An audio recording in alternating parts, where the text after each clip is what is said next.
তাড়াতাড়ি পোস্টমর্টম করার জন্য মেয়ের কাকা পরিচয় একজন ছিল, যে বলেছিল ওই দিনকে পোস্টমর্টম না হলে রক্ত গঙ্গা বইয়ে দেবে। বাড়ির লোককে বলেছিল তাড়াতাড়ি করতে, পেপার আসাতে দেরি হওয়ার জন্য পোস্টমর্টম একটু দেরি হয়েছিল। বাড়ির লোক থেকে প্রেসার করা হচ্ছে ওই দিন পিএম না হলে রক্ত গঙ্গা বয়ে যাবে। এক্স কাউন্সিলর বলে একজন কেউ ছিলেন, নাম বলতে পারবো না।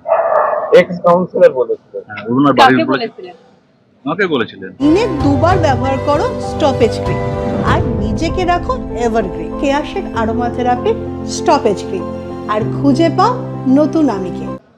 ওনার রিলেটিভ একজন, নট ব্লাড রিলেটেড, মেবি বাইরের কেউ, বাইরের লোক। আচ্ছা, বলেছিলেন পোস্টমর্টম ওই দিনই করতে হবে। ওই দিনই করতে হবে?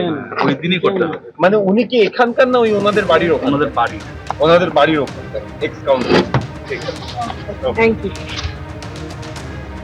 অর্থাৎ বুঝতেই পাচ্ছেন অপূর্ব বিশ্বাস তিনি দাবি করছেন যে একজন প্রাক্তন কাউন্সিলর তিনি বলেছেন যে তড়িঘড়ি ময়না তদন্ত না হলে রক্তগঙ্গা বইয়ে দেবেন। প্রাক্তন কাউন্সিলর কি বলছেন রাখবো আপনাদের সামনে। আমি তো এটা তদন্তকারী সংস্থাকে বলবো, আমি নিজেই বলবো, কারণ এই যে মিথ্যে কথা ক্রমাগত চালানো হচ্ছে, আমি ওনাকে যে বলবো, ওনাকে তো আমি চিনতাম না। কে পোস্টমর্টম করবেন বা কে ফরেন্সিক, আর তাড়াহুড়োটা আমি করার কে? হাজার হাজার ওখানে স্টুডেন্ট ছিল, পুলিশ ছিল, ডাক্তার ছিল, তারা ওখান থেকে হচ্ছে, আমি বাবা মায়ের সাথে ছিলাম। তাড়াহুড়ো যদি হতো তাহলে কি সেই 6:30টার পরে পোস্টমর্টম হতো? 6:30টার পরে যে পোস্টমর্টমটা হলো, যে পারমিশন গুলো আসলো, সেগুলো কি আমি করালাম? এতটাই ক্ষমতা আমার? পাশে থেকেছে, একটা সব টার্গেট করে দেখে দেওয়া হচ্ছে। প্রাক্তন কাউন্সিলর আমাকে কি করে জানলেন যে আমি কাউন্সিলর, আমি সিপিএম হ্যান ত্যান? ওনাকে তো বলা হচ্ছে যে ওনার আত্মীয় নন, কিন্তু অথচ কাকু।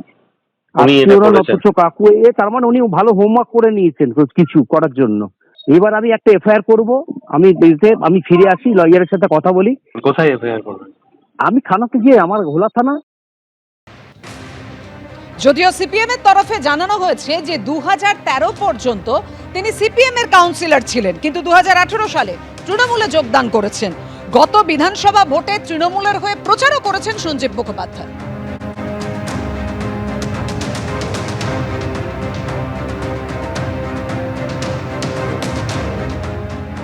আর এদিকে 5.5 ঘন্টা পেরিয়ে গিয়েছে, তৃণমূল বিধায়ক নির্মল ঘোষকে এখনো জিজ্ঞাসাবাদ করা হচ্ছে সিজিও কমপ্লেক্সে আরজি করে ধর্ষণ খুনের মামলায়।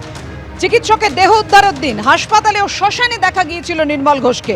ওই দিন তৎকালীন অধ্যক্ষ সন্দীপ ঘোষের সঙ্গে নির্মল ঘোষের কথা হয়েছিল, এমনটাই দাবি করেছে সিবিআই। আর সেই সূত্রেই পানিহাটির তৃণমূল বিধায়ক নির্মল ঘোষকে জিজ্ঞাসাবাদ বলে দাবি কেন্দ্রীয় এজেন্সির।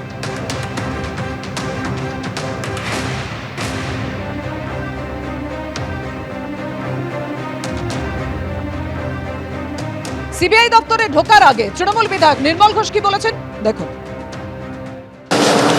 আমাদের সাবমিশন আছে। দেখেছে না না, আমার সাবমিশন সাইন করছি, সাবমিশন আছে। কিসের সাবমিশন? একটাই তো, আমার এলাকায় তো।